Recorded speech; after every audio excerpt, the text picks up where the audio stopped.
section 4.2, Math 26, null space, column space, and linear transformations. So we're going to learn new things here that also we're going to carry with us for the subsequent sections. And the first one is called the null space. Some people cover the column space first, then the null space. It doesn't really matter. At the end, I'm going to put them together and compare them when we finish both. And then we see why we have linear transformations, why it plays a great role here with those two spaces. So again, when we start teaching, when I taught you subspaces and vector spaces, mostly we learned about what they are, how to verify it's a vector space or not, and how do you verify if it's a subspace or not. And then later we're going to see how we apply them after we learn more and more new terms. Same thing in here. We're going to look at what is a null space. How do you prove something is a null space? Same thing with column space. So let's start with the first one. A null space, let A be m by n matrix. It doesn't have to be a square matrix. It can be any m by n matrix. Then the null space. The null space of A written, we write it usually as NUL of A, the null space of A, is the set of all vectors X in Rn such that is the set that contains all the X vectors, such that if you take the matrix multiplied by this, all these vectors, it will give you the zero vector. So some people write this. N is the set of all vectors taken from Rn such that Ax equals 0. That's the null space, NUL of A. Null space of A. And before we show some examples, say, because we talk about linear transformation, say T is Rn to Rm is a linear transformation.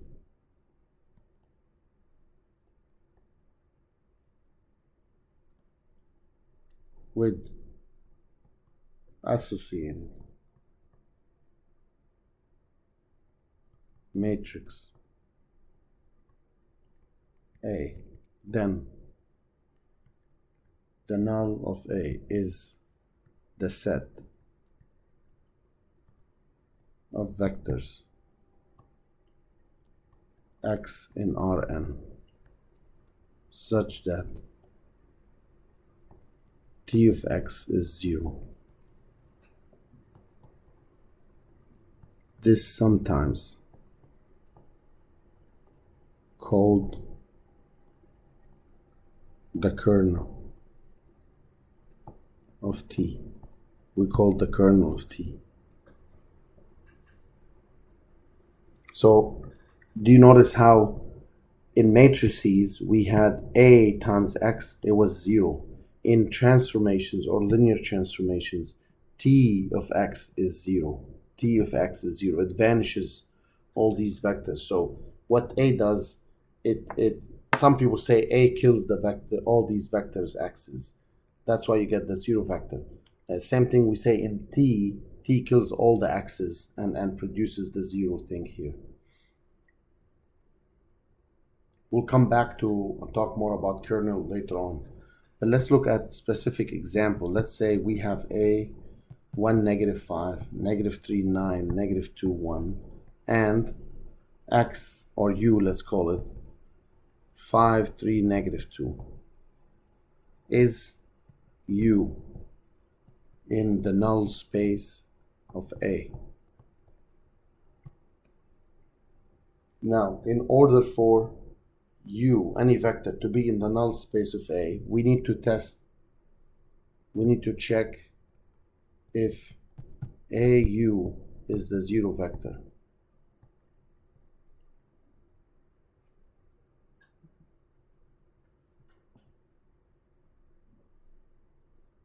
check if AU is the zero vector.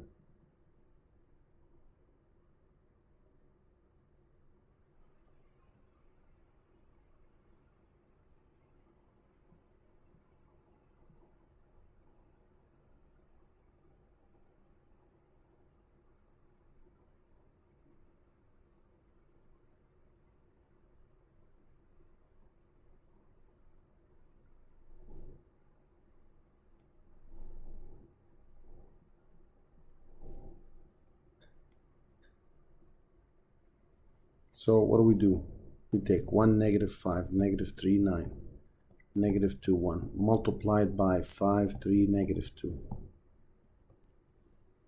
This is 2 by 3 matrix, and this is 3 by 1. Since these match, we can multiply it, and we will expect to get 2 by 1 matrix.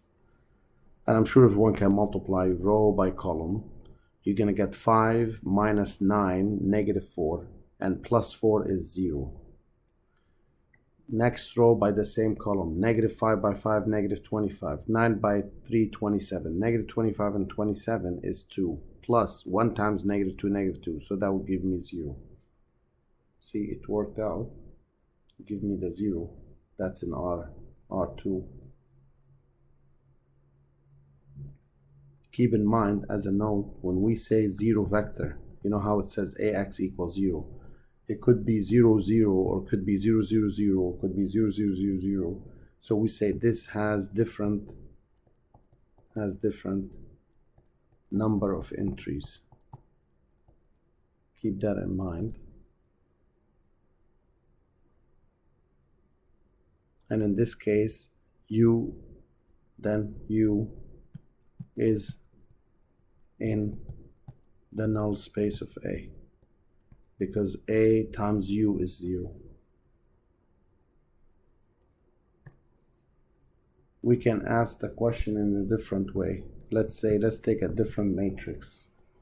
-3, 1, -2, 6, -2, 4. Let A be this.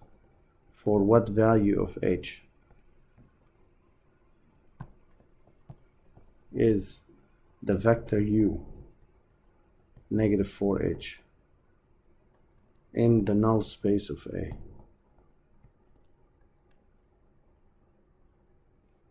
The null space of A.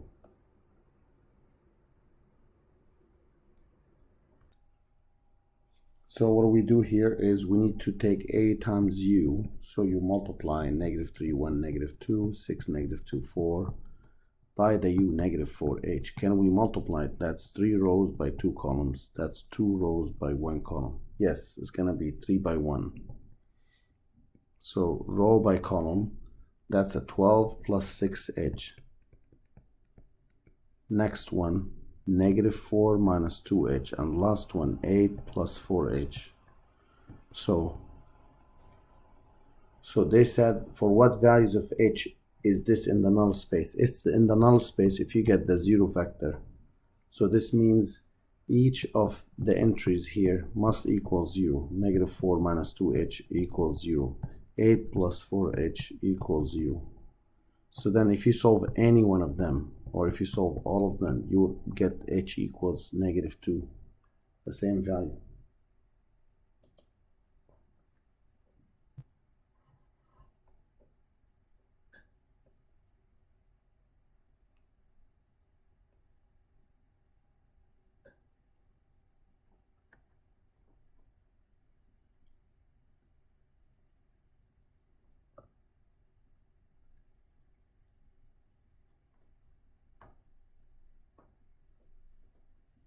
Now we have a theorem that says if you are given a matrix A m by n, the set, which is the null space of A, is a subspace of Rn. That's what the null space is always a subspace of Rn, and we can prove that.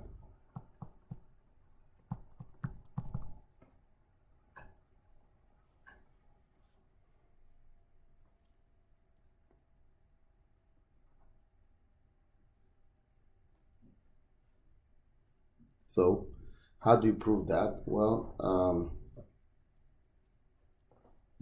we can ask ourselves for the first one, does the null space of A contain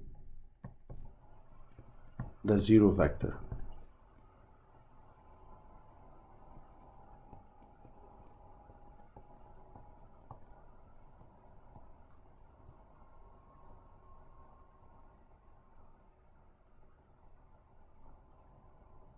Well, to see if that's the case,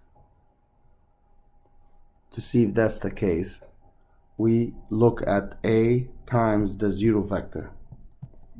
A times the zero vector, no matter what A is, times the zero vector will give us 0. So that tells us that 0 is in the null space of A. So the first property of subspace is fulfilled here. The first one. The second one, if we take two vectors u and v in the null space of A, we need to check out is u plus v in the null space of A. So how do we check that out? Well, since u and v in the null space of A, we get that A times u is 0 and A times v is 0. Then A times u plus v. I want to see if this is going to be 0. By what we call it linearity, A times u plus A times v. Well, A times u is 0 and A times v is 0. So 0 plus 0 gives me the 0 vector. So this proves to us that u plus v is in the null space of A. So again, we're using what we learned in the previous section. 3. We need to see if cu in the null space. Let u be a vector in the null space of A, and c be a scalar, any real number. Is cu in the null space of A? We need to test that out. Let's check. From this information, because u in the null space of A, then au equals 0.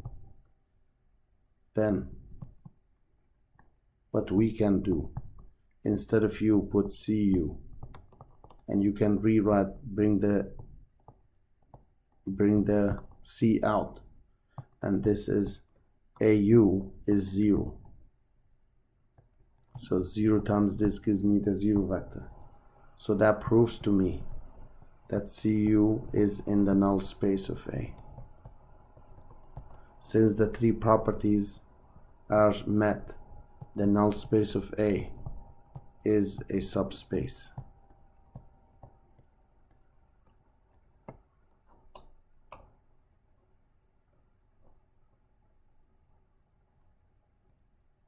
Of Rn.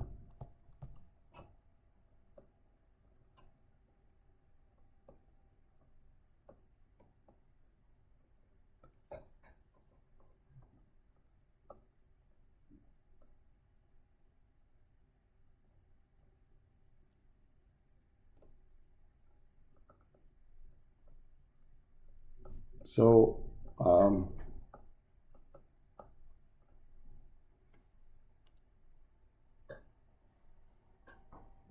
we call the null space as the n is a set containing all the input vectors. Later on, some people call it domain.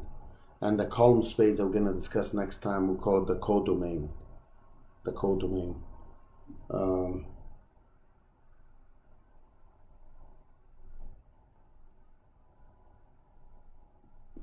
Sometimes we can add the description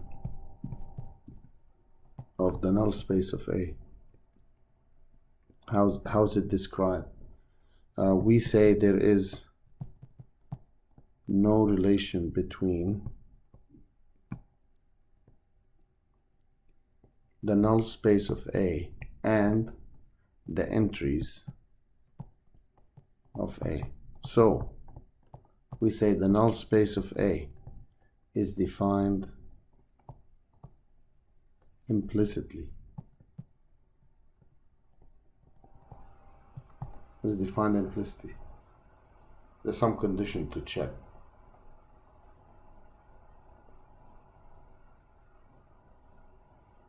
So since there is no, in linear algebra, there is no obvious way to generate the elements of the null space of A. All we have to do, we solve the equation AX equals 0 to get an explicit description of the null space of A.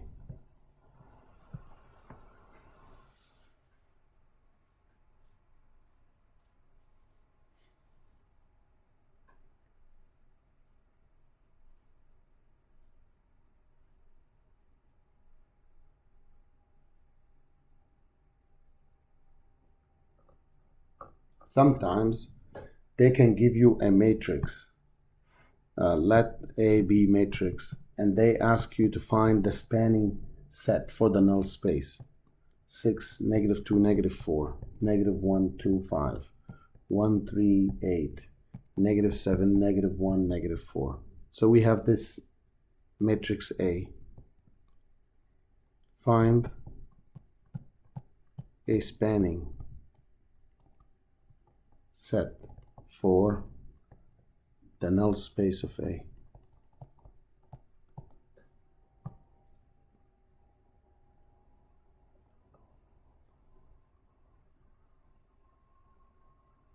And to do that, watch what we're going to be doing.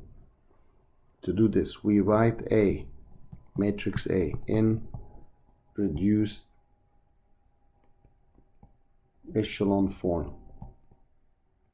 I'm sure everyone knows how to write that.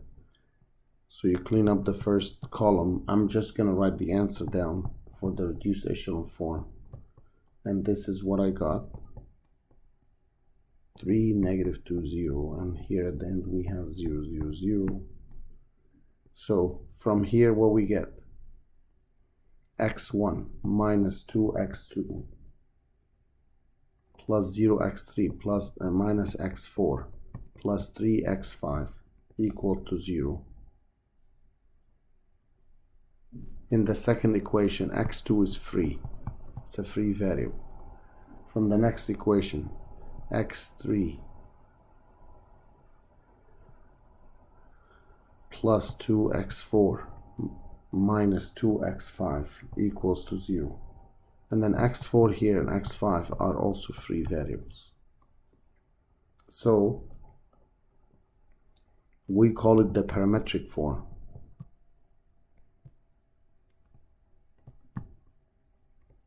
Which says when you write x1, x2, x3, x4, x5. x1, if you solve it from there, it's 2x2 plus x4 minus 3x5. x2 stays the same. x3 gives me -2x4 plus 2x5. Then x4 and x5, they stay the same. They are free variables.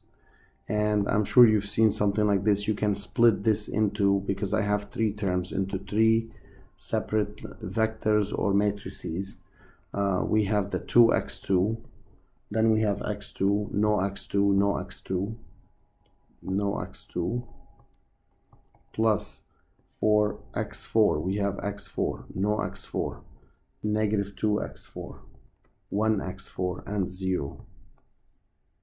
And for the next one, we have 3x5, no x5, 2x5, no x5, 1x5, which can be rewritten as take x2 out, 2, 1, 0, 0, 0, plus x4 out, 1, 0, negative 2, 1, 0, x5 out, 3, 0, 2, 0, 1.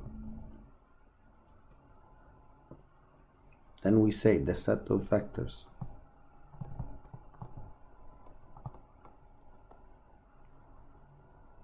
u1, u2, u3 spans the null space of A.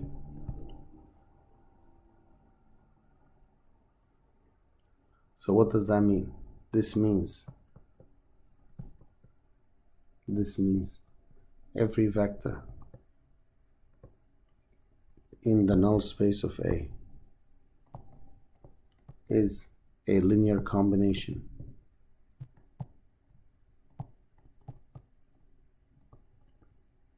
of the vectors u1, u2, and u3.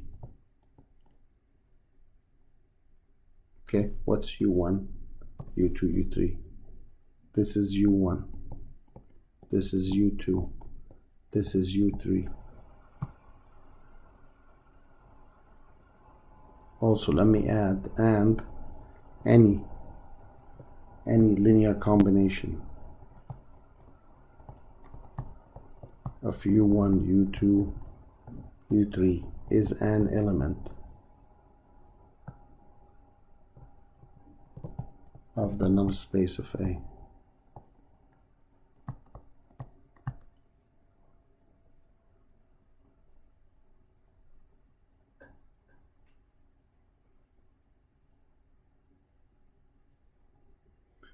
Just last note I'm gonna write, and we can comment more on this next time. A has a pivot in every column if and only if the null space of A is the set of zero vectors.